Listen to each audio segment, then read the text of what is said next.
My father-in-law's 80th birthday banquet. I was 10 minutes late due to an urgent project meeting, but just as I arrived at the hotel entrance, my wife said with a grim face, "Why are you still coming? The main table is already full, there's no seat for you, don't come in and make a scene." I looked at her. We've been married for 5 years, I earn $2 million a year, the villa her whole family lives in, the luxury cars they drive, isn't everything bought by me, and now I don't even qualify to sit at the table. I froze for 5 seconds, said nothing, turned around, got in the car, and left. The next day, my phone blew up with 108 missed calls. I didn't answer a single one and just turned it off. Let's see how they manage to live without me from now on. My father-in-law, Sean, is celebrating his 80th birthday. There's $2 million in my bank account as annual salary. Yet I'm stuck in traffic on the 3rd Ring Road. An urgent project video meeting just ended. I glanced at my watch. It was 7:10, the banquet started at 6:30, I was 40 minutes late. I stepped on the gas, and the black Porsche Cayenne shot towards the Crowne Plaza Hotel like a bolt of lightning. This car was the wedding anniversary gift I bought for my wife, Su Jing, last year. The suburban villa where her entire family lives was also purchased by me in full. Su Jing's younger brother, Su Kai,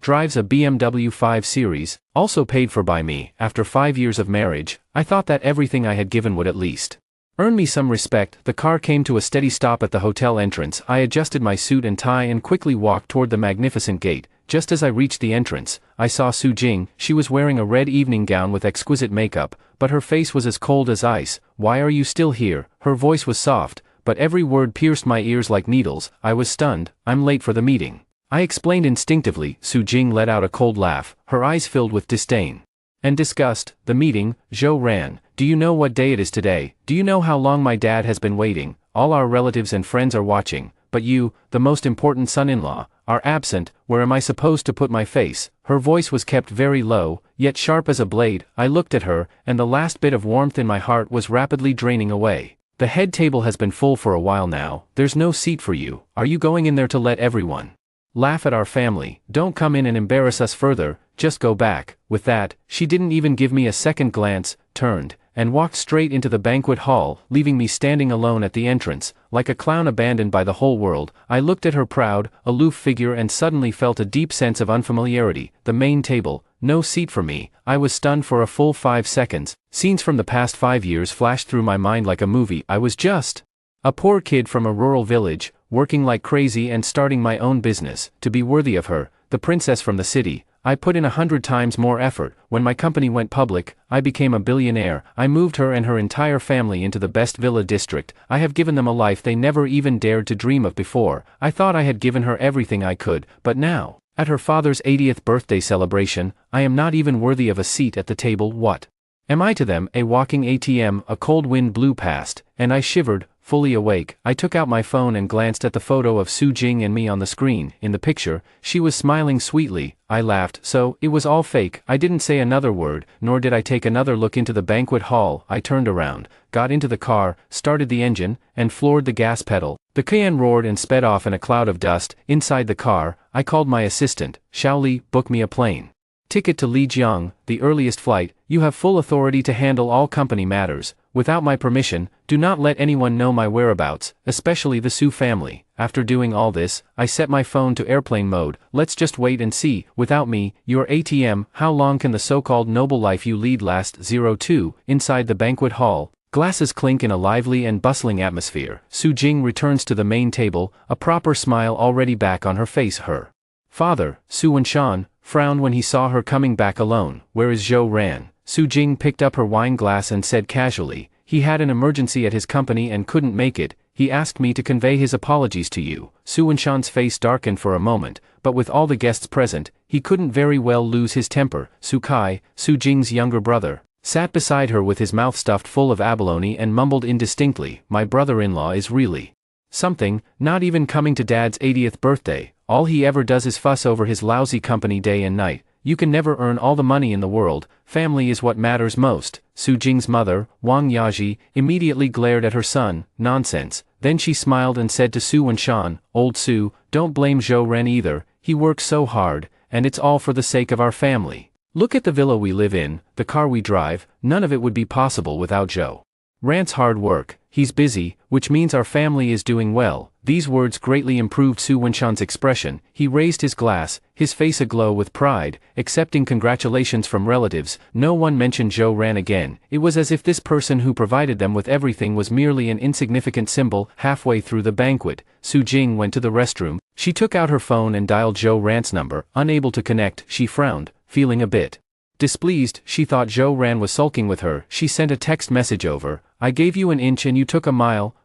You really went back just because I told you to. Don't forget, you need to settle the remaining balance for the wedding banquet tomorrow morning. Also, the insurance on my brother's BMW is about to expire. Remember to renew it. A string of commands, not a single word of concern. In her eyes, it was only natural for Zhou Ran to contribute to this family. She had never considered what would happen if, one day, Zhou Ran stopped giving. The banquet ended, and the guests dispersed. The Su family, reeking of alcohol, returned to their 30 million yuan villa. Su Jing called Zhou Ran's number once more, still no answer. She was getting angry. This Zhou Ran is really asking for it. She threw her phone heavily onto the sofa. Wang Yaji walked over and tried to soothe her. Come on. It's not that big a deal. He's a grown man. Where could he possibly run off to?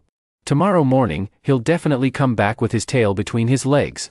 Su Kai chimed in as well. Exactly, sis, you're way too lenient with him. Now that he's making a few million a year, he dares to act disrespectfully toward you at Dad's birthday banquet. If he's worth hundreds of millions in the future, that would be outrageous, wouldn't it? Su Jing listened to her mother and brother's words, and the more she thought about it, the angrier she became. She felt they were right. She had been too good to Zhou Ran, making him forget his place, a poor boy from the countryside. Marrying her and living in such a nice house is a blessing that took him 8 lifetimes to earn. What right does he have to throw a tantrum with her?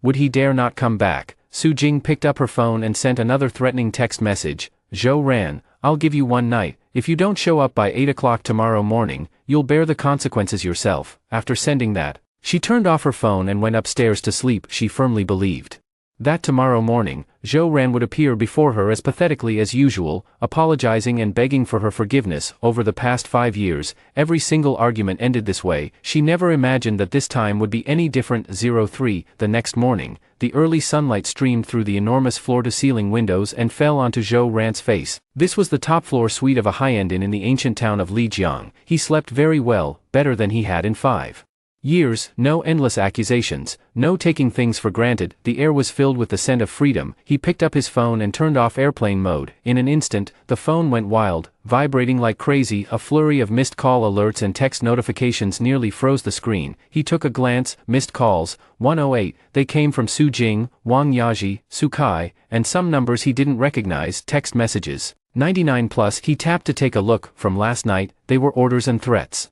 Are you dead or something? I told you to pay the bill. Zhou Ran, you ungrateful wretch, our family has raised you for nothing. Brother-in-law, my car has no insurance and I can't drive it. Deal with it right now. Things started to get chaotic in the early hours of this morning. Zhou Ran, where are you? Come back quickly. Ran, it's Mom. Don't hold a grudge against Jingjing. Come home quickly. By morning. Her voice was almost pleading. Honey, I was wrong. Please just answer the phone. Okay, brother-in-law, I was wrong. I won't dare to do it again. Please come back. Zhou Ran looked at these messages expressionlessly, feeling no ripple in his heart. Why didn't you think of that earlier? He swiped his finger and added these numbers to the block list, one by one. Then, he pressed the power button. The world was finally and completely quiet. At the same time, inside the Su family's villa, chaos had already erupted. Su Jing, with 2 dark circles under her eyes, had not slept all night. The dialing failure screen was still on her phone. Can't get through, still can't get through. She paced anxiously back and forth in the living room. Wang Yaji and Su Kai were also sitting on the sofa, their faces full of worry. Just moments ago, the hotel's payment reminder call came again. For the 80th birthday banquet, 20 tables were served, and including the beverage and service charges, the total came to 180,000. They paid a 50,000 deposit yesterday, leaving 130,000 still unpaid. The manager said on the phone that if the bill wasn't settled by noon today, they would call the police. Su Jing tried to use her own credit card. I'm sorry, madam, but your available credit is insufficient. Her card had a limit of only 50,000, which had long been maxed out on designer bags and cosmetics. All of her expenses have always been covered by Zhou Ran. Wang Yaji and Su Kai are even less reliable. The two of them, one a full-time housewife, the other unemployed, have less than 10,000 yuan in total across their bank accounts. This is all your fault. Wang Yaji began to complain to Su Jing. Things were fine. Why did you have to argue with him yesterday? Now look what's happened. We can't even find him anymore. How are we supposed to come up with the 130,000? Sukai was also getting anxious. Exactly, sis, my car doesn't have insurance, and yesterday as soon as I went out, the traffic police impounded it, a 2,000 yuan fine, and I still can't get the car back. You need to think of something fast. Get your husband back. Su Jing's head was spinning from all the noise. How am I supposed to know that this time he's serious? In the past, after every fight, didn't he always come back and apologize the very next day? Just then, Su Wenshan walked downstairs with a grim face. He also looked like he hadn't slept well all night, having aged a lot. Stop arguing, he gave a low shout, and the living room instantly fell silent. What's the use of saying all this now? If you can't find him at home, go to his company. Su Wenshan looked at his daughter, his tone carrying a severity never seen before. Su Jing, go to his company right now. By any means necessary, kneel and beg if you have to, cry and apologize if you have to. Today, you must bring him back to me. This family can't do without him. 04. Su Jing drove the black Porsche Cayenne at breakneck speed. She was simmering with rage. She was going to Zhou Ran's company to put him in his place in front of all his employees. She would make him know who the master of this house really was. She would drag him out of the company like a dog and take him back home. The Porsche came to a steady stop at the foot of Tingfei Technology. This was a brand new office building, an asset of Zhou Ran's company. Su Jing stepped out of the car in her 10-centimeter stiletto heels, exuding an overwhelming aura of confidence. Wearing sunglasses and holding her head high, she walked toward the company gate like a queen. Hello, ma'am, who are you here to see? The two security guards in suits at the entrance extended their arms to block her way. Su Jing took off her sunglasses, her delicate eyebrows arching in anger. Are you blind? Don't you even recognize me? I'm Zhou's wife, Su Jing. The two security guards exchanged a glance, their faces expressionless. They were new and indeed did not recognize this overbearing woman before them. One of the guards picked up a walkie-talkie. Front desk, there's a lady here claiming to be Mrs. Zhou who wants to go in. Su Jing was trembling with rage. When had she ever been treated like this in the past? Whenever she came to the company, wouldn't everyone bow and scrape, respectfully greeting her with, "Hello, Mrs. Zhou, get your manager out here, I'm going to fire both of you." Her shrill voice drew the attention of everyone in the hall. Just then, a woman in a professional suit with a capable demeanor quickly walked out. It was Zhou Ran's chief assistant, Li Shui. "Ms. Su, what brings you here?" Li Shui's expression was calm, her tone polite, but there was not a trace of respect in her eyes. Su Jing looked at her as if she had found a savior, and even more so, an outlet for her frustrations. "Xiao Li, you've come just in time. What's wrong with your company? What kind of people did you hire as security guards? They don't even recognize me. Get them out of here." Li Shui glanced indifferently at the two security guards. They did the right thing, it's their duty. Su Jing was stunned. She hadn't expected that even a lowly assistant would dare to talk back to her. What did you say? Where is Zhou Ran? Tell him to get the hell out here." Su Jing's voice echoed through the hall, sounding particularly harsh. Li Shui pushed up the gold-rimmed glasses on her nose, her tone still calm. "Sorry, Ms. Su, President Zhou has already taken a vacation, indefinitely." "What?" Su Jing couldn't believe her ears. "An indefinite vacation? What does he mean by that?" Li Shui replied expressionlessly, "That is President Zhou's personal decision, I have no authority to question it. Additionally, President Zhou had something to say before he left. The company is no longer welcome to anyone from the Su family." "You." Su Jing's face instantly turned a deep shade of purple. She pointed at Li Shui, her finger trembling. "Who do you think you are? How dare you speak to me like that? This is Zhou Ran's company, which means it's my company. I can come and go as I please." The corners of Li Shui's mouth curled into a faint, barely noticeable sneer. "Ms. Su, I think you might be mistaken. Tingfei Technology is a joint stock company. President Zhou is the largest shareholder and legal representative, but every bit of the company's assets belongs to the company, not to you personally." And, Li Shui paused, her gaze falling on the Porsche Cayenne behind Su Jing. "Mr. Zhou also mentioned, the Porsche Cayenne you're currently driving is an asset registered under the company's name. According to company policy, private use is not allowed without official business needs. The driver will return the car to the company garage in 10 minutes. Please hand over the car keys." Boom! Su Jing's mind felt as if a bomb had exploded inside it. Take back the car. They were going to take back her car. This luxury car that she had driven for less than a year and bragged about countless times among her close friends. More and more employees gathered around, pointing at her. Those gazes, like countless needles, pierced her mercilessly. "You, how dare you?" Su Jing's voice was already trembling with tears. This was her last shred of dignity. Li Shui said nothing more. She simply made a gesture of invitation. Two security guards stepped forward, one on each side, standing beside Su Jing. The meaning was very clear: if they didn't hand over the keys, they would resort to violence. At that moment, Su Jing's psychological defenses completely collapsed. She looked at Li Shui's icy, cold face, looking into the security guard's emotionless eyes, looking at the mocking gazes of the people around her. She finally understood that Zhou Ran was serious this time. He wasn't just throwing a tantrum, he was taking back everything he had given. Her hands trembling, she took the car keys out of her bag. The keys fell to the ground with a sharp clink, like her heart, shattered into pieces. She couldn't stay any longer. Covering her face with her hands, she rushed out of the gate of Tingfei Technology amidst a burst of jeering laughter. Standing on the busy street, she felt more helpless and despairing than ever before. She had no car and no money on her. She didn't even know how she was supposed to get home. 05 Su Jing took a taxi home. It cost 80 yuan, which she had borrowed from a neighbor. When she dejectedly pushed open the villa's gate, the three people in the living room immediately gathered around.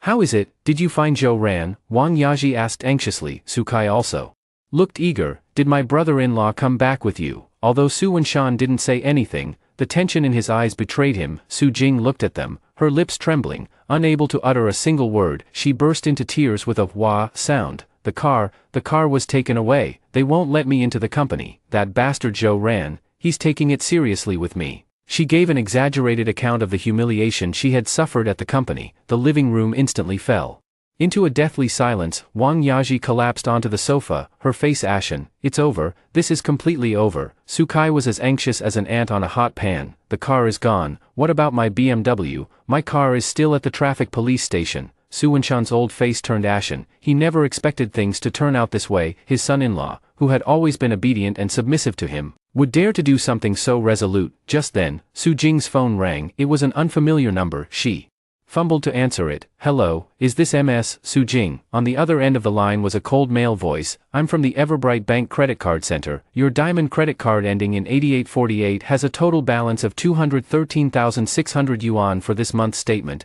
and is 3 days overdue. Please repay the overdue amount by 5:00 p.m. today. Otherwise, we will proceed with collections and report this to your personal credit bureau in accordance with our policies." Su Jing's mind was buzzing. What? 210,000. She had indeed bought quite a lot of things this month, but she never kept track of her spending anyway. Zhou Ren helped her pay off her bills every month. She thought this time would be the same. "Impossible, my husband will pay it back," she shouted hoarsely. The man on the other end of the phone let out a cold laugh. "MS, Su, this card is in your own name. Your husband, Mr. Zhou Ran, cancelled all bank card links and auto-pay agreements with you this morning, so this money can only be repaid by you." After saying that, the other party hung up. The phone slipped from Su Jing's hand and fell onto the carpet. 21,000 for the old her. It was just the price of a few bags, but now, it was an insurmountable mountain. Ding dong. The doorbell rang. Su Kai ran to open the door. At the door stood two men in suits with serious expressions. "Excuse me, is this Mr. Su Wenshan's residence?" Su Wenshan stood up, filled with a sense of foreboding. "I am, and you are." One of the men handed over a document. "Mr. Su, hello, we are from the credit department of Kandi Bank. The mortgage on this villa under your name has a monthly payment of 120,000 yuan due this month, and it is now 5 days overdue. According to the loan agreement, if you fail to make the payment within 3 days, our bank will have the right to initiate legal proceedings to seize and auction this property." Boom, another thunderbolt from a clear sky. This 30 million yuan villa has been there home for 5 years. They always thought Zhou Ran bought it outright with full payment.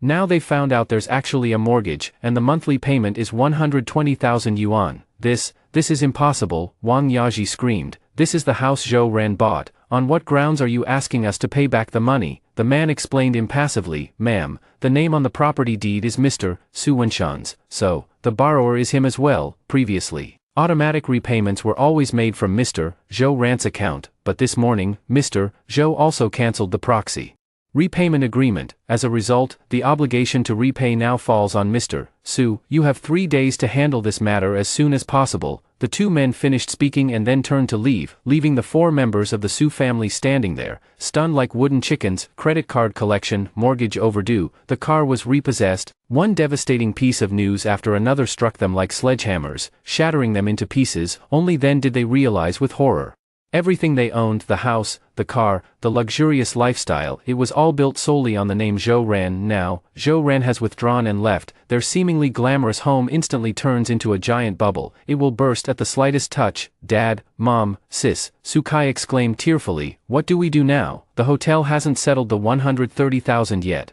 My car is still at the traffic police station. The house is going to be taken away too. Are we really going to end up sleeping on the street? Su Wenshan's body swayed, and he nearly collapsed headfirst. He clutched his chest, gasping for breath in large gulps. His 80th birthday celebration, his honor and pride in this moment, shattered into something utterly worthless. He looked at his daughter crying bitterly, at his son at a loss, and at his wife with a face as pale as death. In his entire life, he had never regretted anything so deeply. He regretted ever taking Zhou Ran's dedication for granted. He regretted indulging his daughter's willfulness that night. He regretted even more that he had personally destroyed the family's greatest pillar of support. Find. Su Wenshan used all his strength to squeeze out 2 words through his teeth. We must find him. Even if I have to turn all of China upside down, I will find him. 06. The sunlight in Lijiang is warm, but not scorching. Zhou Ran sat on the terrace on the 2nd floor of the inn, holding a cup of pu'er tea in his hands. In the distance, the jade Dragon Snow Mountain was clearly visible against the blue sky. He had been here for 3 days. His phone had remained powered off. He completely severed all ties with his past. These 3 days, he slept until he naturally woke up. During the day, he wandered casually through the ancient town, watching the small bridges and flowing streams,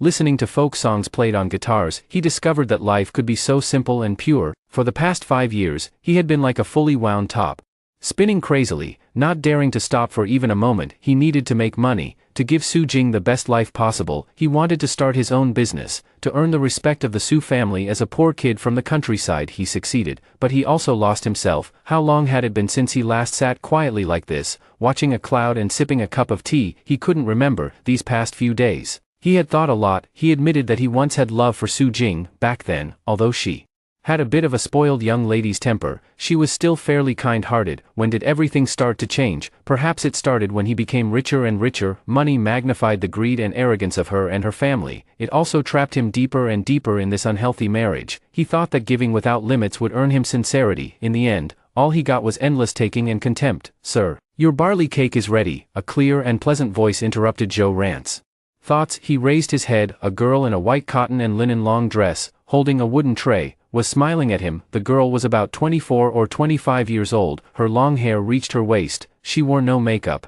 and her face was bare to the sky. Yet she was as beautiful as a lotus just rising from the water. Her eyes were large and bright, like the clearest stream in an ancient city. She was the owner of this inn, Su Qing. Thank you. Zhou Ran took the plate and returned a smile. Su Qing did not leave. Instead, she sat down on the wicker chair across from him. Mr. Zhou, it seems like something's on your mind. She spoke very naturally, like an old friend of many years. Zhou Ran was taken aback for a moment, then smiled in relief. I guess so. Escaped from a city, and some people. Su Qing rested her chin on her hand, looking at him with curiosity. Something that could make a man in a custom suit worth hundreds of thousands come all the way to Lijiang just to space out. I think it must be a very sad story. Zhou Ran was a bit surprised. He hadn't expected that this girl, who seemed so detached from the mundane world, could tell the value of his suit at a single glance. As if reading his mind, Su Qing smiled and said, I majored in fashion design in college. I'm quite sensitive to these things, but what I'm more curious about is, why don't you change into something else?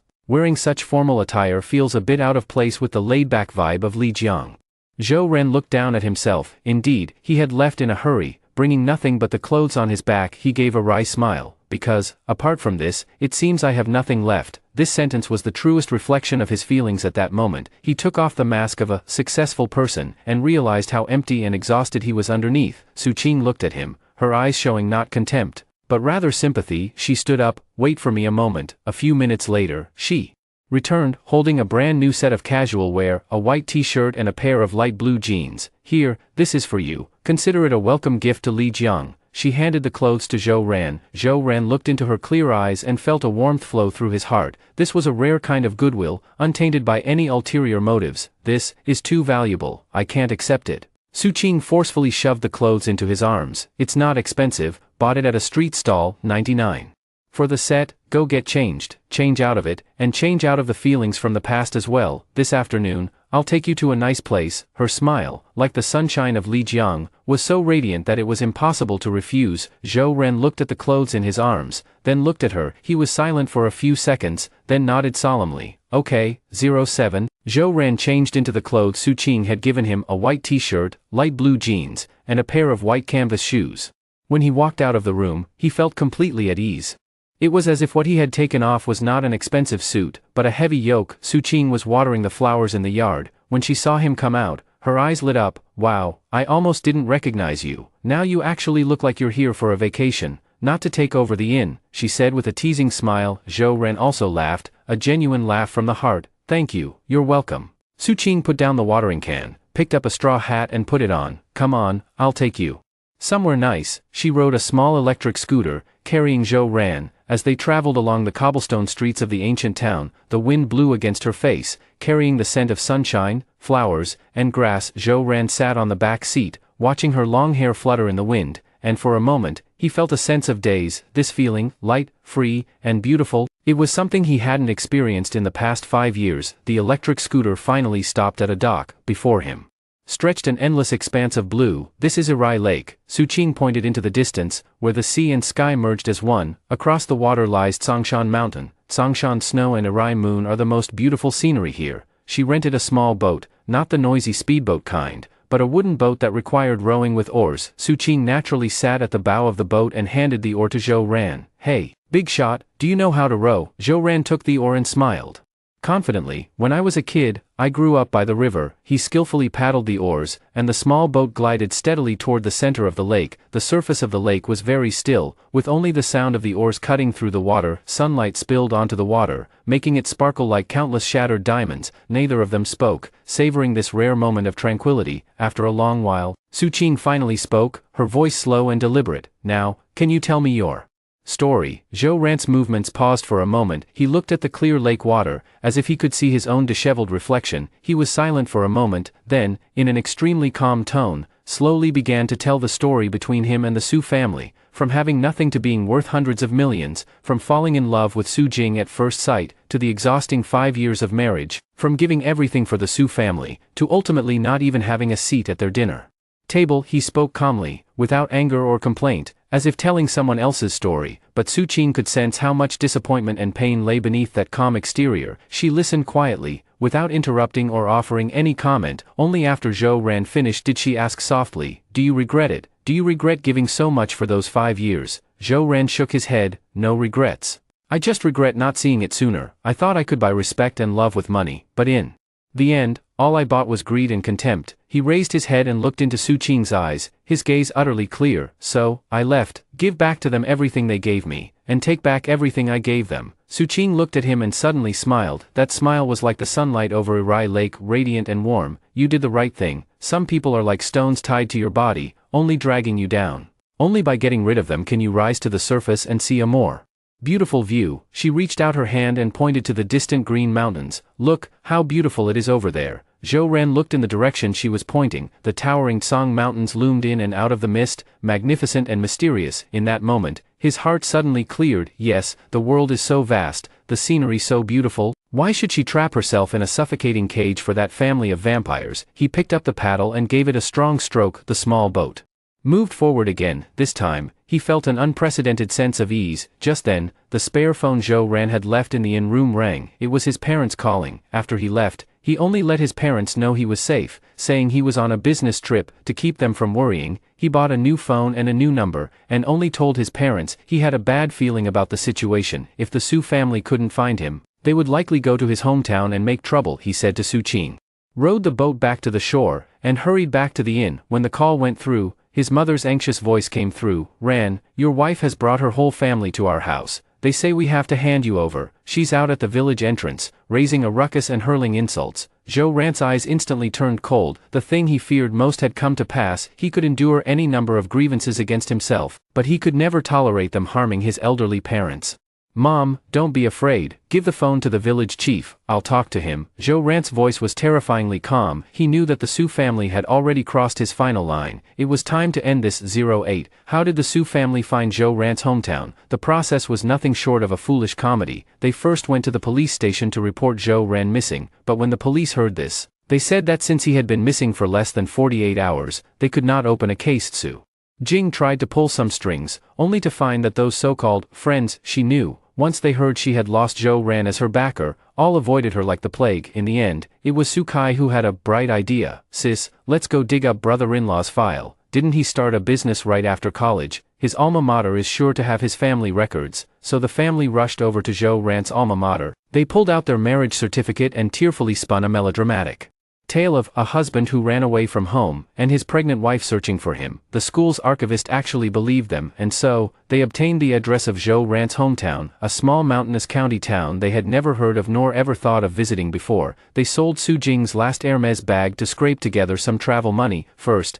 they endured over 10 hours on a hard seat of a slow green train, followed by a 3-hour ride on a rundown bus. By the time they arrived, dusty and disheveled, at the entrance of Zhou Ran's home village, it was already the following afternoon. Looking at the low mud brick houses and the muddy paths before her, Wang Yaji nearly threw up on the spot. Oh my god, is this even a place for people to live? Did Zhou Ran crawl out of a pigsty like this? Su Kai also looked visibly disgusted. No wonder he's so stingy, turns out he comes from a poor background. Su Jing's expression turned even uglier. To the extreme, she had always thought that no matter how poor Zhou Ran's hometown was, it would still be an ordinary rural village. Little did she expect it to be such a poor mountain hollow without even a road. She felt that her 5 years of marriage had been an absolute joke. She had actually married a man who came from a place like this. Su Wenshan, leaning on a stick he had picked up, looked grim. Stop the nonsense. Find the person, now. They found Zhou Ran's home, a small 2-story building. Considered a very nice house in the village, Zhou Ran had paid for its construction a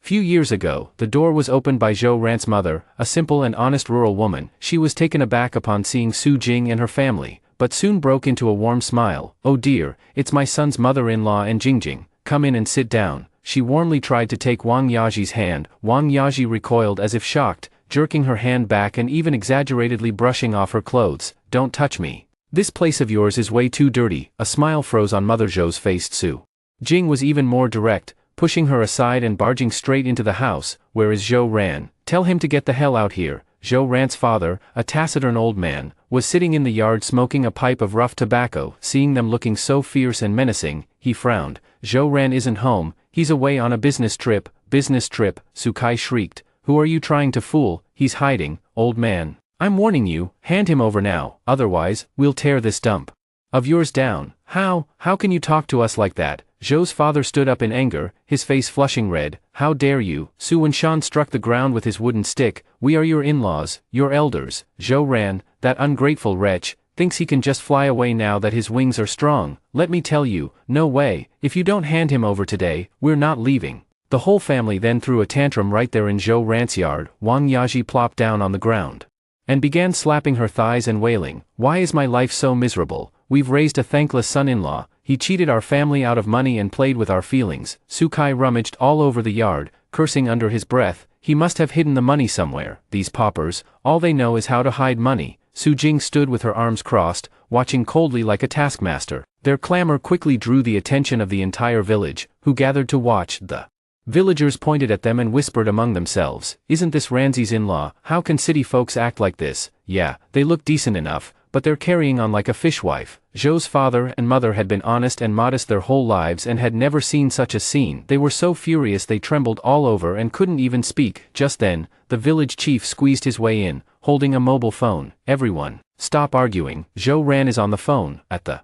mention of Zhou Ran's name, Su Jing's family instantly fell silent. Su Jing snatched the phone and yelled into the receiver, Zhou Ran, you coward, finally decided to show your face. I'm giving you 10 minutes to get your ass back here. On the other end of the line came Zhou Ran's icy voice, Su Jing, let's get a divorce. Those 5 short words struck Su Jing's head like a thunderbolt. She was completely stunned. Divorce? How dare he want a divorce from her? What did you say? You dare mention divorce to me, Zhou Ran, let me tell you, don't even think about it, I don't agree to this marriage. Zhou Ran let out a cold laugh on the other end of the phone. That's not for you to decide. My lawyer will deliver the divorce agreement to you tomorrow. I will also hold you accountable for the harassment and reputational damage you've caused to my parents and our family these past days. Also, I advise you to get out of our village right now, otherwise, I can't guarantee what some of the short-tempered uncles in our village might do to you. His voice was not loud, but every word carried a bone-chilling coldness. Su Jing wanted to curse further, but the call had already ended. When she called again, the phone was already powered off. She stood there in a daze, holding her phone, seeing the angry and contemptuous looks in the villagers' eyes. For the first time, she felt fear. The village chief took back his phone and looked at them coldly. Did you hear that, Ranzi?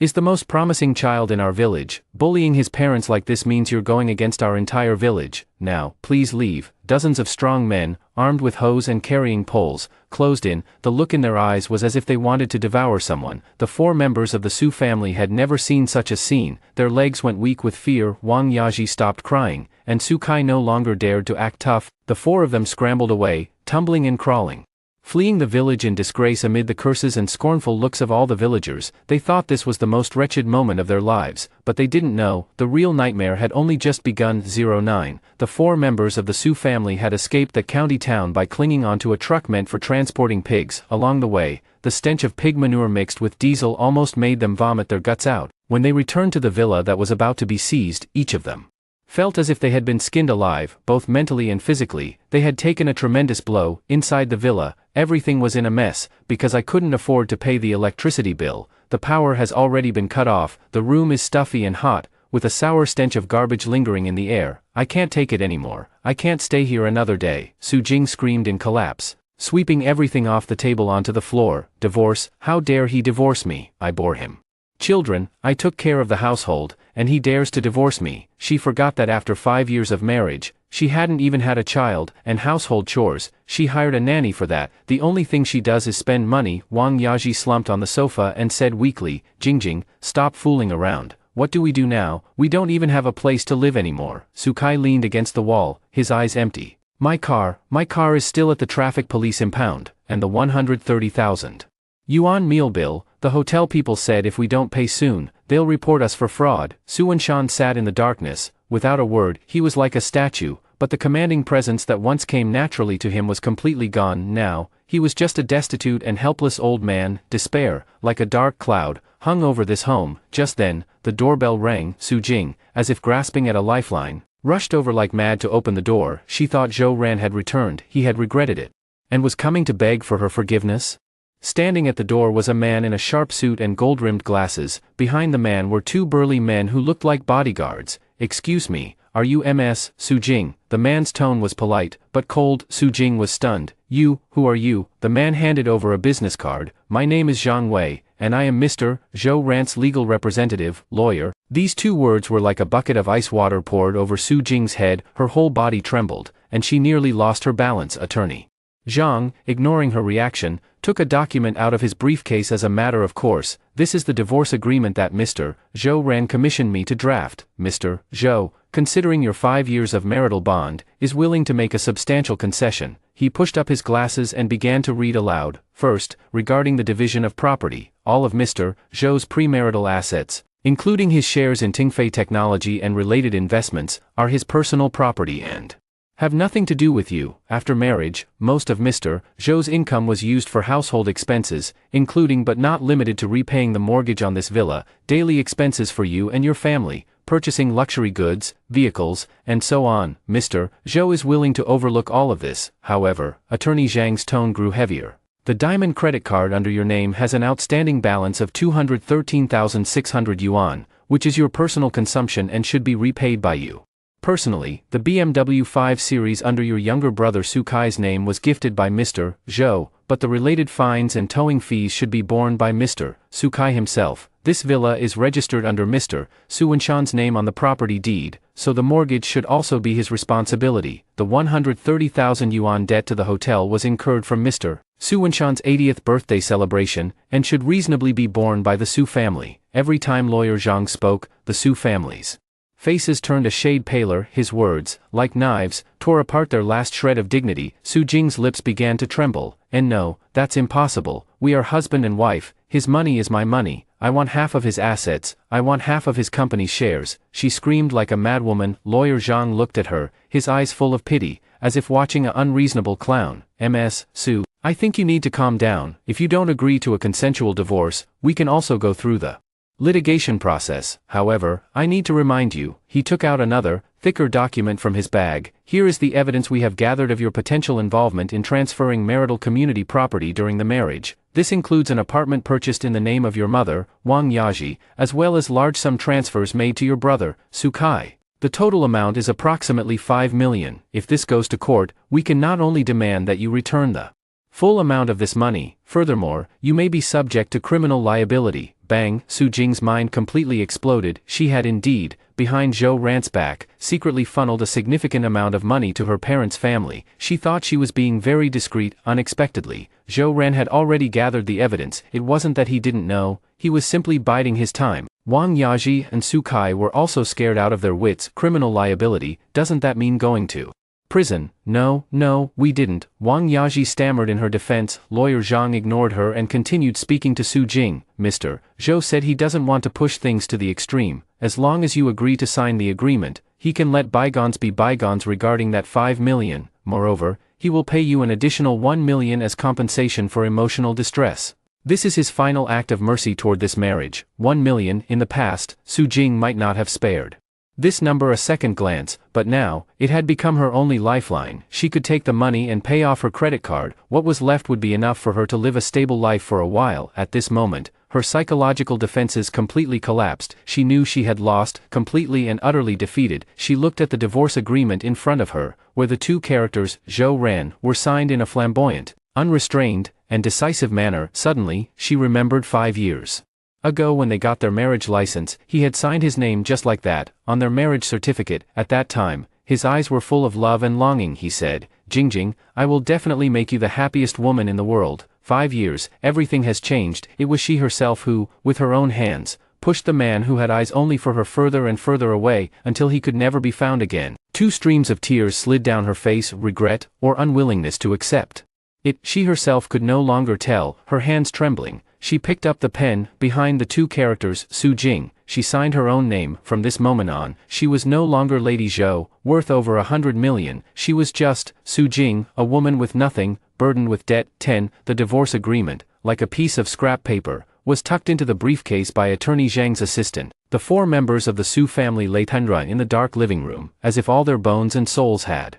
been drained away. 1 million, this was Zhou Ran's final charity, and their only rope to crawl back from hell to the world of the living. After lawyer Zhang left, Su Jing locked herself in her room for a full day and night. She neither ate nor drank, neither cried nor made a scene. She just stared blankly at her haggard face in the mirror. She couldn't understand how things had come to this. How could the man who once held her in the palm of his hand, cherishing her like a precious treasure, become so cold, so resolute? She recalled every detail of the past 5 years, over and over again. She wanted to find evidence to prove that Zhou Ran had once loved her, yet all she could remember was her own endless demands and his quiet sacrifices. All she could think of was her own domineering behavior and his boundless tolerance. All she could think of was her own contempt for him and how much he had treasured her. It turned out, it wasn't that he had stopped loving her, it was she herself who had, little by little, worn that love away with her own hands. She thought Zhou Ran couldn't live without her, couldn't live without this family. Now she understands that it's her, it's their whole family, like leeches, clinging to Zhou Ran and sucking his blood. Now, the host is gone, they won't survive either. On the other side, Li Jiang, Zhou Ran also received a call from the lawyer. Mr. Zhou, it's done, Ms. Su has signed. Good. Thank you for your hard work. After hanging up the phone, Zhou Ran let out a long, deep sigh of relief. The boulder that had been pressing on his heart for 5 years finally felt as though it had been lifted.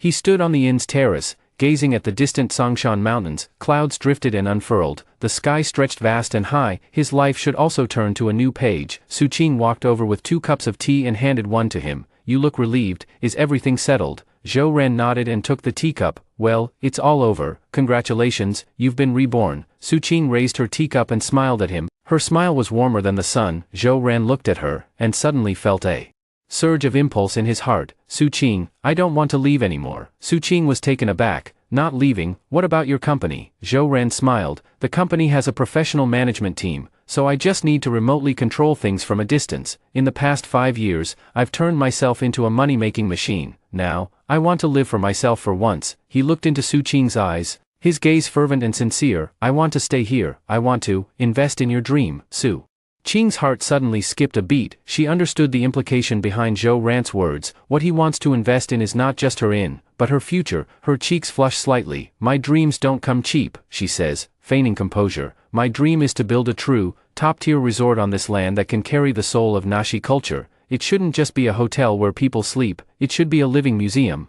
a paradise where one can immerse themselves in the local culture and art. This requires a huge investment, a long time, and could even mean losing everything. She thought her grand, almost unrealistic blueprint would scare Zhou Ran away, but after hearing it, Zhou Ran's eyes lit up with an unprecedented brilliance. Your dream is truly beautiful, he said, admiring from the bottom of his heart. What you said is exactly what I've always wanted to do. The end of business should not be cold numbers, but warm culture and sentiment. He reached out his hand and said solemnly to Su Qing, Miss Su Qing, I am Zhou Ran, founder of Tingfei Technology. Now, formally as an investor, I extend this invitation to you. I am willing to invest 2 billion to help you realize this dream. Are you willing to accept my investment? 2 billion, this number exploded in Su Qing's mind like a bomb. She was left speechless for a long time. She looked at the man in front of her. He was wearing the simplest t-shirt and jeans, yet carried himself with an imposing aura of commanding influence and unshakable authority. It was only at this moment that she truly realized what she had brought back was not a disheartened man, but a dragon that had broken free from its chains. She looked at his outstretched hand, at the vast universe of stars in his eyes. She knew she couldn't refuse, nor was there any reason to. She took a deep breath and extended her own hand, their hands clasped tightly together. I do. From this moment on, their destinies became inextricably linked. A grand plan called Yunmeng Marsh quietly took shape under the sun of Lijiang. In the near future, it would shake the entire Chinese business and tourism world, and the mastermind behind it all was just a man who had barely broken free from the bonds of marriage, and a girl with a dream. Together, they would create their own legend. 1 million, received in the account, like a shot of adrenaline, injected into the dying body of the Su family. The family gathered around the long string of numbers. On the phone, greed rekindling in their eyes, despair and fear were momentarily cast aside. Their first priority was to resolve the debt, the 130,000 owed to the hotel, the 210,000 in credit card debt, the 120,000 mortgage payment for the villa due this month, and Su Kai's 2,000 fine. Added up, the total comes to 482,000. After paying this off, they have 518,000 left. This amount is enough for them to rent a nice place and start a new life in any second-tier city, provided they learn from their mistakes and live a steady, down-to-earth life. This might not be a bad chance to start over, but they are members of the Su family. In their dictionary, the word down-to-earth has never existed. No, this can't just end like this. Wang Yaji was the first to slam the table and jump to her feet. Zhou Ran, that ungrateful wretch, worth billions, and he fobs us off with just 1 million. How is that any different from throwing a scrap to a beggar? Su Kai joined in the ruckus. Exactly, we can't let him and that little vixen off easy. Sis, you can't just divorce him like that. You're the rightful wife. Su Jing's eyes also turned venomous. She was unwilling to accept it. How could she ever be willing to accept it? She had gone from a princess surrounded by admirers to this abandoned woman, burdened with debt, and yet Zhou Ran could take the money that should have been hers, fly off with another woman, and start some so-called career. Why should I give in, Mom, brother? You're right. Su Jing gritted her teeth, a wild, twisted grin spreading across her face. I'm not just going to accept defeat like this. Zhou Ran, doesn't he think I'm too old and worn out, that I lack charm? Then I'll show him just how much allure I really have. She came up with what she thought was a brilliant plan. I'm going to get plastic surgery. I'm going to South Korea to find the best doctor and turn myself into the most beautiful woman in the world. I want to become 100 times, 1,000 times more beautiful than that Su Qing. Then, when I reappear in front of him, I don't believe he won't regret it and beg me to come back. This idea can only be described as utterly foolish, but Wang Yaji and Su Kai acted as if they had just heard the most brilliant decision in the world. Yes, our daughter, what a great idea. Wang Yaji's face lit up with excitement. My daughter is already a natural beauty. With a little effort, she'll definitely outshine that country girl. Su Kai rubbed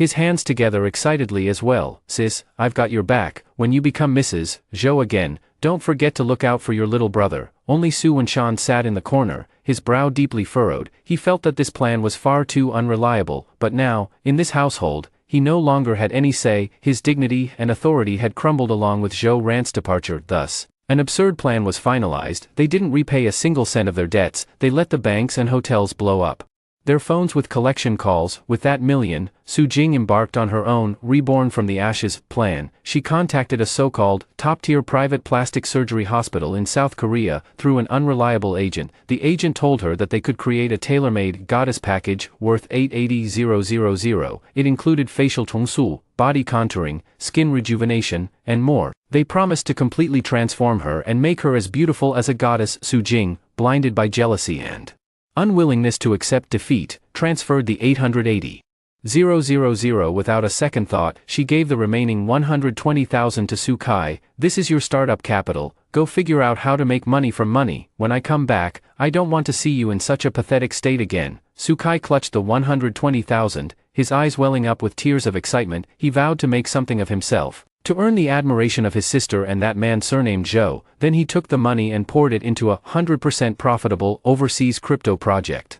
Introduced by a friend, the family, each lost in their own sweet dreams, it seems as though a bright future is beckoning to them. They are completely unaware that what lies beneath their feet is not a staircase to heaven. Instead, it plunges straight into the abyss of hell. A few days later, Su Jing flew to South Korea. What awaited her was not some magnificent top-tier hospital, it was instead a shabby clinic tucked away in a small alley, without even a signboard. The person who performed the surgery on her was no renowned specialist, it was a quack doctor who couldn't even produce a medical license, but she had no way back. She lay on the cold operating table, having been injected with anesthetic, just before losing consciousness. Only one thought remained in her mind: Zhou Ran, you wait for me, I will make you regret today's decision for the rest of your life. Meanwhile, back in the country, the virtual currency platform that Su Kai invested in suddenly became inaccessible. His 120,000, along with his dreams of getting rich, vanished together into the digital world, and that villa was officially seized by the bank. Su Wenshan and Wang Yaji were forcibly evicted,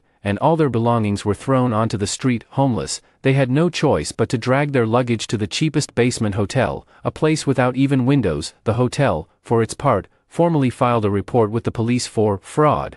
An arrest warrant for Su Wenshan was quietly being drawn up. The Su family's doomsday revelry has come to an end. What awaits them is an endless darkness, more terrifying than death itself. 3 months later, Lijiang, the launch ceremony of the Yunming's project and the press conference were grandly held on a vast grassy field by the shores of Irai Lake. The event was graced by a gathering of dignitaries and elites, business tycoons, top investors, cultural celebrities from across the country, along with hundreds of journalists. All came together, all eyes were fixed on the perfect couple on stage. Zhou Ran, in a custom-made navy blue suit, looked refined and confident. After 3 months of tempering, the sharp edge he once carried had significantly softened, replaced by a calm and composed demeanor, as if he had everything under control and strategized. Standing there, he was the center of attention, and Su Qing by his side was breathtakingly beautiful. She wore a white gown of her own design, blending traditional nashi elements with modern fashion. Her long hair was up, revealing her elegant, swan-like neck. She wore no luxurious jewelry, but she herself was the most dazzling gem. Her beauty is the kind that radiates from within, intellectual, graceful, and gentle. Standing beside Zhou Ran, she is neither an accessory nor a decorative ornament. She is a soulmate, worthy of standing shoulder to shoulder with him. Good afternoon, dear guests and members of the media. Zhou Ran picked up the microphone, his voice steady and powerful. Today, I am very pleased to be here to introduce the Yunming Marsh project, which my partner, Ms. Su Qing, and I have built together. He did not use any hollow, flowery rhetoric, he simply used the most plain language to talk about the original vision he and Su Qing shared. They spoke of their love for this land and their reverence for traditional culture. The blueprint he painted was not of a cold, soulless business empire, but of a warm, spirited sanctuary, a hidden paradise where every weary city dweller could find a home for their soul. Thunderous applause erupted from the audience. Everyone was impressed by his vision and magnanimity. Su Qing took the microphone and elaborated on the design philosophy of Yunming Marsh. From a cultural perspective, her voice was as melodious as a clear spring in the mountains. Her insights were profound and unique. Everyone present witnessed the immense energy contained within this young girl. The press conference achieved unprecedented success. Zhou Ran and Su Qing, this golden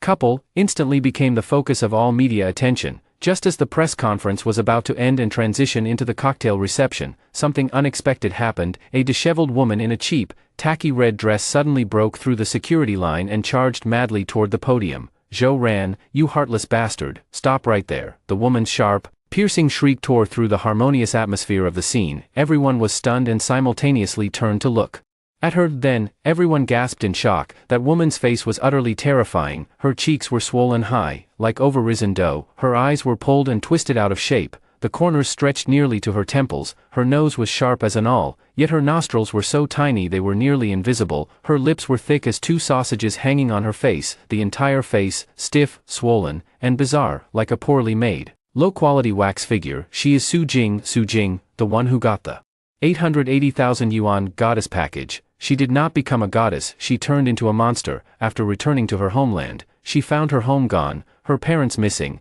and her younger brother arrested for fraud. Penniless, she had to scrape by selling the last of her jewelry. When she saw the news of Zhou Ran and Su Qing's glamorous success on the basement TV, she completely lost her mind. She took her last few $100s, bought an unsent train ticket, and after more than 30 hours of bumpy travel, arrived in Lijiang. She came to confront and destroy it all. Zhou Ran, you liar, have you forgotten how you swore to me back then? You said you would love me for a lifetime, take care of me for a lifetime. Now that you have someone new, you want to kick me aside. I'm telling you, I am your wife. This woman, she's nothing but a mistress, a homewrecker. She pointed at Su Qing and screamed with all her might. Her contorted face, twisted with malice, looked like a demon crawling out of hell. The reporters at the scene, like sharks smelling blood, frantically pressed their shutters. This is earth-shattering news. Faced with this sudden bianku, Su Qing's face turned slightly pale. However, Zhou Ran immediately pulled her into his arms and shielded her behind him. His eyes were as cold as ice. He looked at the woman who was once familiar but now utterly strange, feeling no stir of emotion, only boundless disgust. He picked up the microphone, and his voice rang clearly throughout the venue. Security, throw this crazy woman out for me.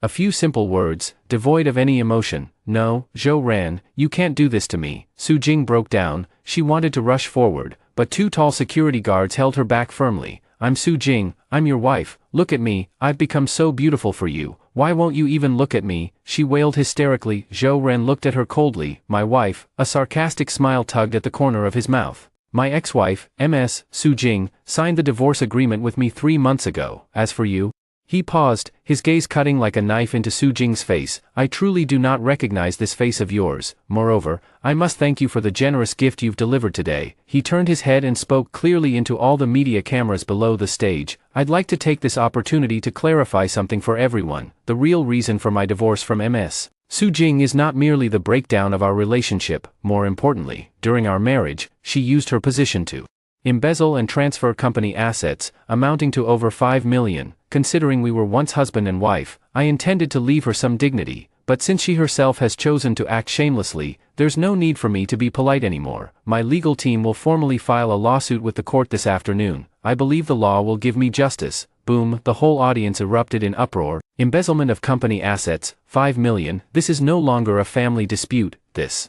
is outright criminal offense. Su Jing was completely stunned, as if all her strength had been drained. She collapsed limply to the ground. She was finished, her whole life was over. She was dragged out of the venue by security like a dead dog. What remained was the flashing of cameras and the excited chatter of the journalists. Zhou Ran didn't spare her another glance. He looked down, gently gazing at Su Qing in his arms. I scared you, didn't I? Su Qing shook her head, her eyes filled with sympathy.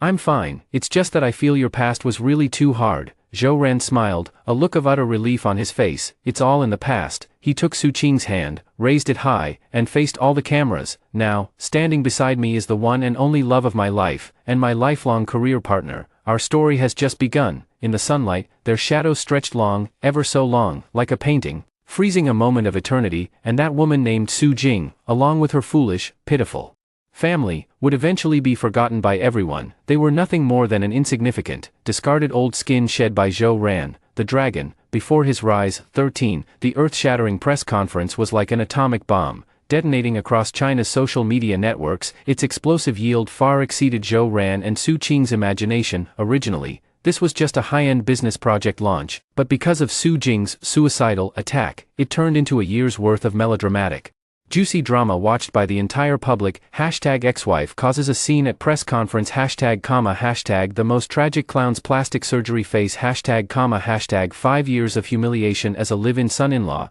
the Tengfei technology president's bitter story #, the perfect couple, Zhou Ran and Su Qing #, embezzling 5 million in corporate assets One glaring headline after another dominated the trending lists on all platforms with unstoppable force. Overnight, the traffic surged to a terrifying peak, yet, the tide of public opinion showed an overwhelmingly one-sided trend. Almost no one sympathizes with Su Jing. Her face, disfigured by cosmetic surgery, along with her hysterical and unsightly behavior, has been spread to every corner through countless high-definition cameras. Netizens have given her an apt nickname, Halloween Queen. Oh my God, was that face made with feet? Seeing it at night would literally send someone to the grave. Serves her right, a classic case of someone who couldn't live up to their position. She treated her husband like an ATM and didn't appreciate him. Now she regrets it. Too late. I looked it up. That red dress she's wearing is a viral 99 yuan free shipping deal on Taobao. LOL. Didn't she used to refuse to wear anything less than Hermes? What's most disgusting is that she tried to smear Su Qing as the other woman. She should take a good look at herself in the mirror now. Does she even deserve that? Support Mr. Zhou. He must sue her. A woman like that belongs in jail. Zhou Ran, in turn, became the object of envy for men across the country and the ideal husband women dreamed of marrying. Facing his ex-wife's hysterics, he remained calm, decisive, and even exuded a cold arrogance that seemed to look down on the world. His line, "Security, throw this crazy woman out," was hailed by netizens as the most satisfying quote of the year. Yet when protecting Su Qing, his instinctive embrace and tender gaze revealed the softer, more passionate side beneath his tough exterior. Most importantly, his final remarks exposed the shocking inside story of Su Jing's embezzlement of 5 million yuan in assets. In an instant, that escalated the nature of the entire incident from a family dispute to the level of a criminal offense. Zhou Ran was no longer just a betrayed husband, he had become a revenge icon, someone who endured in silence for 5 years, then staged a stunning comeback and personally sent his sinful family to the judgment seat. President Zhou is the man. This is what a real man should be like. To enemies, be as ruthless as an autumn wind sweeping away fallen leaves. Woo-woo. So handsome, rich, good-looking, smart, and yet so devoted. Where on earth can you find a man like this? 5 years, 5 whole years. How on earth did he endure it? He has done more than enough for that family of vampires. Su Qing, as a result, received countless likes and blessings. Her beauty, her talent, and the soul-deep chemistry she shares with Zhou Ran, when they stand together, make everyone feel that they are a match truly made in heaven. Sister Su Qing is beautiful, kind-hearted, and has impeccable elegance. She's 100 times better than that plastic surgery monster. Only a woman like this is worthy of President Zhou. Their story is like a real-life fairy tale of a prince and princess. Best wishes, tons of best wishes, just get married already. A crisis that could have derailed their entire career had, in a dramatic turn of events, transformed into an unprecedented wave of free publicity. The Yunmeng Marsh project became a household name overnight. The project's official website crashed several times due to overwhelming traffic. Countless calls from investment firms flooded the headquarters of Tengfei Technology. They waved their banknotes, crying and shouting,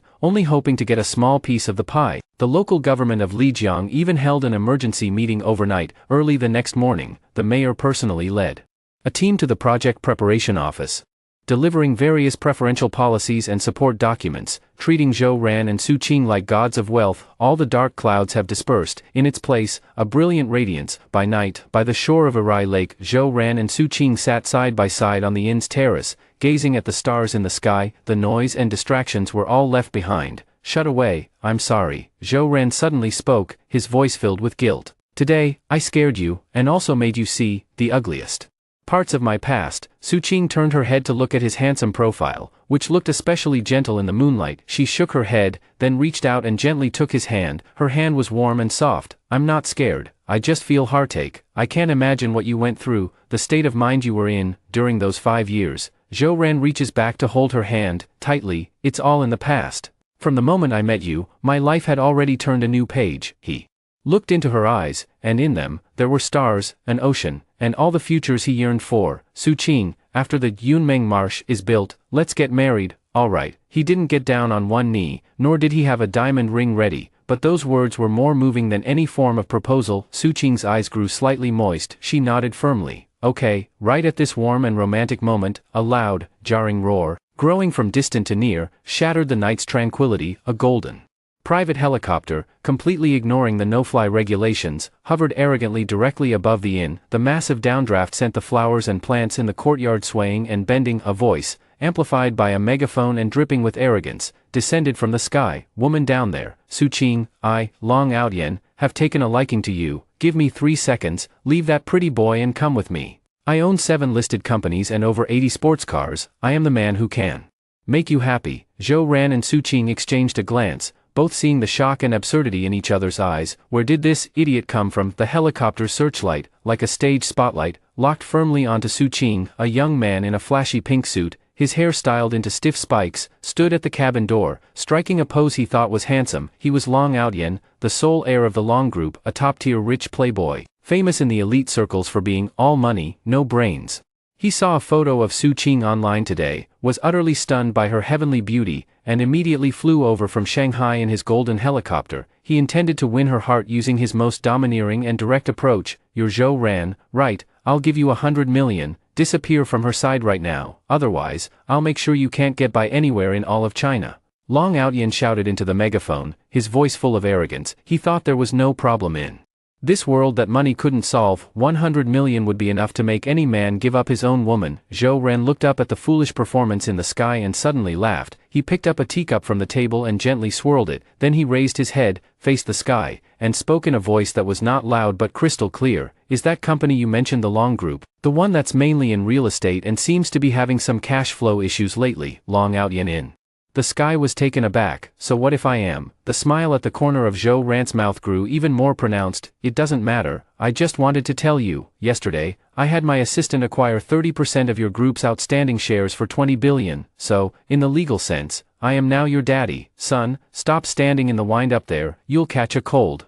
Hurry up and get down here, kneel and kowtow to your father. 14. Zhou Ran's words struck like a bolt from the 9 heavens, landing precisely on Long Outyen's crown. The aloof CEO expression on his gel-slicked hair froze instantly, then shattered. Acquired 30% of the shares, 20 billion, be his father. This script is wrong. Shouldn't he be so frightened by my financial onslaught that he wets himself and obediently hands over the woman? How did it backfire and make me the son instead? Why you're lying. Long Outyen bellowed with bluster, but his voice had clearly lost its confidence. He may be foolish, but he is not a complete idiot. He knew that 20 billion yuan was truly nothing to someone of Zhou Ran's caliber. The market value of Tingfei technology had long since surpassed the 500 billion mark. What's more, the Yunming's project he had launched this time had attracted the pursuit of countless investors. His cash flow might be even more terrifying than the entire Long Group combined. Zhou Ran ignored the clown in the sky once more. He picked up his phone and dialed his assistant Li Shui's number. Xiao Li, notify the board of directors of Long Group. Just tell them it's Zhou Ran from Tingfei Technology. As the largest shareholder, I propose convening an extraordinary general meeting. The first agenda item is the removal of the current chairman, Long Batian. The second agenda item is to audit the more than 5 billion yuan in public funds that Long Outyen has misappropriated from the company over the years under various pretexts. Tell them if I don't see the results by tomorrow morning, then the Long Group no longer needs to exist. His voice was very soft, very calm, but every word struck Long Outyen's heart like a hammer blow. Remove his father from power, liquidate the public funds he embezzled, make the Long Group disappear. Fear, like a tidal wave, flooded Long Outyen's mind. He finally realized what kind of entity he had provoked. This is no pretty boy. This is a prehistoric giant crocodile. It could swallow him, bones and all, in one bite. And no, don't, Mr. Zhou, Father Zhou. Long Outyen dropped to his knees with a thud right inside the helicopter. He kowtowed frantically toward Zhou Ran below. Through the loudspeaker came his tearful wail of despair. I was wrong, Father, I was wrong. I didn't know it was you. I failed to recognize your greatness. I'm no better than a beast. I'm worse than an animal. Please, in your mercy, spare the Long family. Let us live. That woman, no, this fairy, I am but a blind man. How would I dare covet your woman? I'll get lost right now. I'm leaving this instant. The roar of the helicopter sounded once more, and that golden aircraft, like a frightened barnyard chicken with its tail between its legs, hastily fled the skies above Lijiang. Su-ching watched this absurd scene and couldn't help but let out a chuckle. She leaned against Zhou Ran's shoulder, laughing uncontrollably. You're so bad. Zhou Ran put his arm around her waist and gave her a kiss on the forehead. When dealing with that kind of pest, you can't give him a chance to keep buzzing.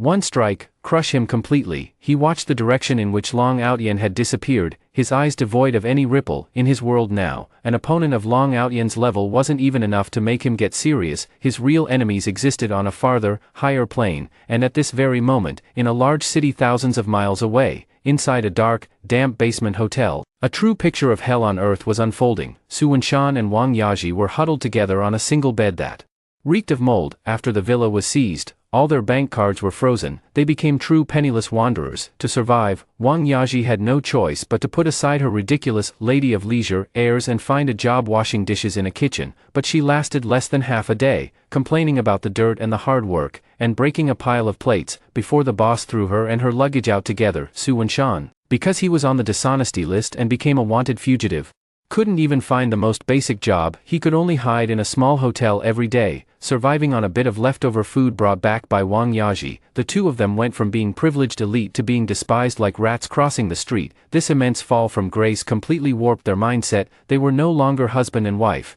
but two rabid dogs tearing at each other. It's all your fault, you useless old fool. Wang Yaji slammed a bowl of spoiled instant noodles onto the floor.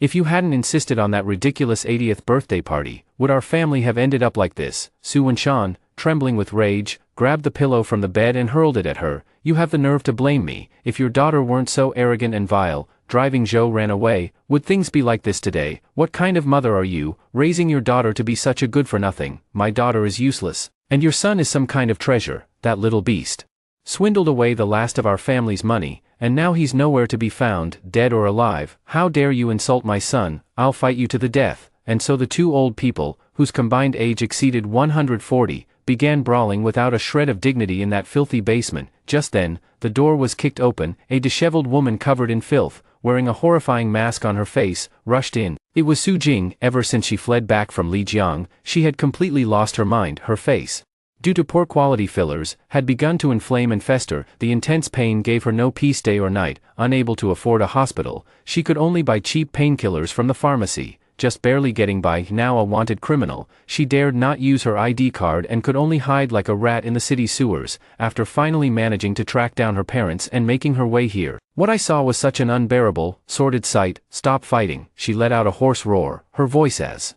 harsh as sandpaper scraping. Su Wenshan and Wang Yaji stopped, looking in terror at the masked monster before them. You, who are you? Su Jing slowly took off the mask, revealing a face that was 100 times more terrifying than the mask, rotting and covered in pus. Ah! Wang Yaji let out a piercing scream and was so frightened that she fainted on the spot. Su Wenshan also fell to the ground in terror, a foul stench coming from his crotch. He had been scared witless, wetting his pants. Dad. Mom, it's me, I'm Jingjing. Su Jing looked at them, and from her eyes, twisted out of shape by the pulling, murky tears streamed down. She had thought her family would be her final refuge. She never expected that her own birth parents wouldn't even recognize her, and that she would frighten them so badly. Her last pillar of spiritual support had also collapsed. Ha ha, ha ha ha ha. She suddenly began to laugh maniacally. As she laughed, it turned into a loud, wailing cry. Her life, everything she had, was ruined. Just then, a figure as thin as a ghost crawled in through the door. It was Su Kai. After his investment failed, he was too afraid to go home and ended up hanging around internet cafes and under flyovers. He got hooked on gambling and drugs, lost every last cent he had, and ended up deep in debt to loan sharks. To repay the money, he turned to stealing and robbing. In the end, someone broke one of his legs, and he was thrown out onto the street like a dog. Having heard word of his parents' whereabouts, he begged his way all the way here, crawling the final stretch. A family of 4, a wanted criminal, a madman, a cripple, and a neurotic who fainted from fear. Finally, in this foul-smelling basement, they are reunited. Like a nest of maggots, they rot and stink in a dark corner, waiting for the law and fate to deliver their final judgment. 15. Despair is a contagious plague. In this small basement, the virus spreads exponentially, consuming everyone's last shred of sanity. When Su Jing saw her younger brother Su Kai crawl in like a stray dog, she felt no pity. In her heart, there was nothing left but a frenzied hatred. It was them, it was this group of incompetent and greedy family members who had ruined everything for her. If her mother hadn't taught her from a young age to marry a rich man and just be a parasite, if it weren't for her father's vanity driving him to insist on that damned birthday banquet, if it weren't for her younger brother latching onto her like a parasite, constantly taking and demanding, how could she have driven Zhou ran away? How could she have ended up in this situation today? It's all your fault. Su Jing, like a frenzied lioness, lunged at Wang Yaji, who had just woken up and was still looking utterly bewildered. With her long fingers, unkempt for so long they had become like eagle's talons, she viciously grabbed Wang Yaji by the throat. You old hag. Why did you raise me like this? Why did you turn me into a useless piece of trash? You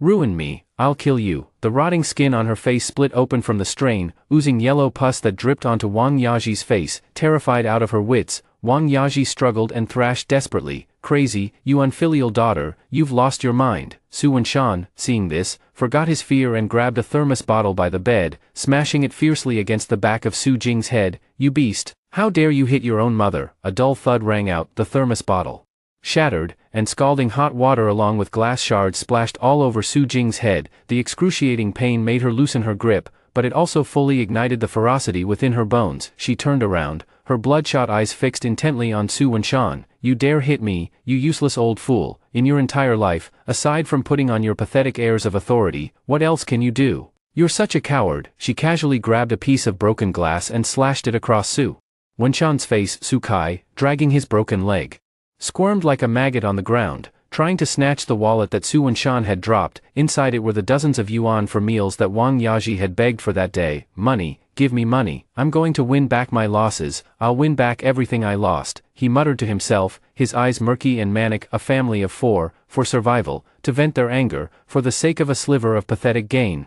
had utterly abandoned all blood ties and humanity. They can no longer be called human beings, they are a nest of true beasts. Just as this basement turned into a bloody shambles, bang! A loud crash echoed as the fragile door was kicked in from the outside, shattering into pieces. Over a dozen fully armed SWAT officers, holding riot shields and guns, surged in like a tide. "Freeze, police!" The dark muzzle of the gun was aimed at every frenzied soul in the room. The four members of the Su family froze instantly, the madness, malice, and greed on their faces all congealed into comical fear. A pair of cold handcuffs clicked shut around Su Jing and Su Wenshan's wrists. Several police officers also dragged Wang Yaji and Su Kai, who were so frightened that they had lost control of their bladders and bowels, up from the ground. They had finally met their doom, and the one who brought all of this about was Zhou Ran. He hadn't been keeping a close eye on the movements of this group of trash. He was just dealing with the matters concerning Long Outyen, and while doing so, he took the opportunity to clean up these lingering historical issues. When Long Outyen took an overnight flight to the headquarters of Tingfei Technology, knelt downstairs for an entire night, and cowed out until his forehead was bloodied,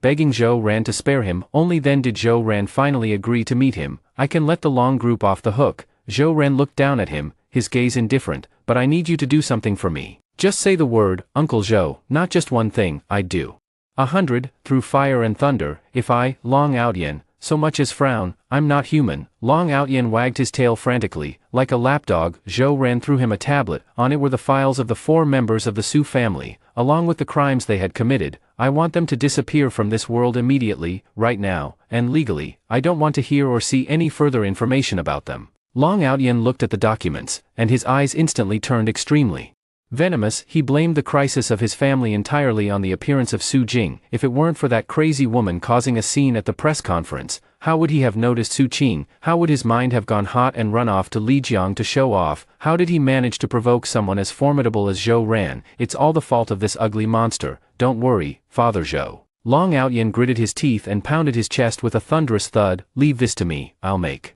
sure they can neither live nor die in peace." The Long family's influence, in certain gray areas, was indeed more convenient than Zhou Ran's. Long Outyen mobilized every connection he had. He first precisely located where the Su family was hiding, then, he anonymously reported them to the police, providing accurate evidence of Su Wenshan's fraud and Su Jing's embezzlement of assets. At the same time, he bribed Su Kai's creditors to go to the police station and identify Su Kai's theft and robbery. An inescapable net quietly tightened. Thus, the thunderous scene in the basement unfolded. The Su family, a malignant tumor that had clung to Zhou Ran for 5 long years, at last, was uprooted completely. Their fate could well be imagined. Su Wenshan, convicted of fraud and intentional assault, was sentenced to 15 years in prison on multiple charges. Considering his advanced age, whether he will ever leave the prison alive remains uncertain. Wang Yaji was sentenced to 3 years for suspected harboring and picking quarrels and provoking trouble. Su Kai received a 20-year sentence for theft, robbery, assembling a crowd to gamble, and drug use, but the one who suffered the worst fate was Su Jing. She had embezzled 5 million yuan of company assets, a massive sum, for which she was already facing a sentence of more than 10 years. On top of that, her willful infliction of harm and the grave negative social impact caused by the press conference. In the end, she was sentenced to life imprisonment. She will spend her long and desperate remaining years in prison, with that rotting face and a broken heart. When the news came, Zhou Ran was at the Yunming's construction site, watching the first foundation pile being steadily driven into the ground alongside Suqing. Under the sun, all things were growing, and everything was full of hope. After listening to Li Shui's report, he merely said indifferently, "Got it." Then he hung up the phone and put it back into his pocket, as if he had just heard something utterly trivial. He turned his head and looked at Suqing beside him, who was smiling charmingly. "What are you thinking about?" Suqing pointed at the distant green mountains. "I was thinking, once our cloud dream marsh is built, what a earthly paradise it will be." Zhou Ran smiled. He reached out and pulled her into his arms. "Then let's turn it into a paradise on earth, together." The old story had come to a complete end. A new legend has only just begun to unfold. As for those who once tried to drag him into the abyss, they have long since turned to dust in the annals of history, not worth mentioning.